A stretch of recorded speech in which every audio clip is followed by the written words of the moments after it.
My mom grew up in a tiny house with her mom, her dad, and 10 other siblings. They didn't have much, but one thing they sure had a lot of was love, and I knew this is because they were raised under my Grandma Jay's arms.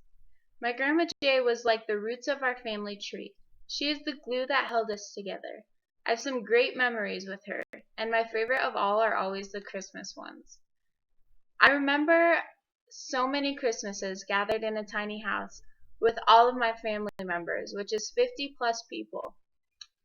We would have someone dress up as Santa, stomp on the roof, and bring us down gifts.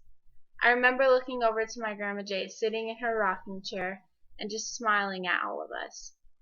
I knew she was proud because she raised us right. She raised this huge family how to share so much love with one another. My Grandma Jay passed away about a year and a half ago. As you can imagine, the roots were ripped from our family tree. It was really hard for everyone to take in, and in fact, it nearly split our family tree in half. My mom was no longer in contact with all of her siblings, and I was no longer in contact with all of my cousins.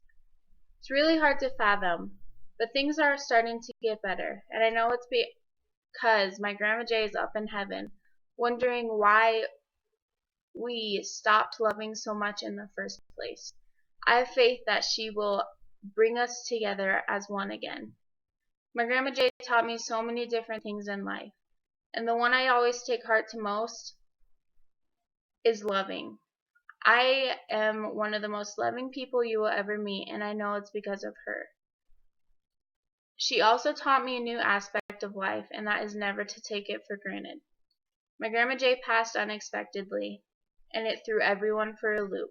I no longer take my mom for granted, I no longer take my dad for granted, and I no longer take any family member or any person I meet for granted. I hope to someday live up to my grandma's dreams. She always told me I needed to go far with my violin and my singing. I know that if I ever do make it in singing or playing the violin, it will be because she was up in heaven guiding me.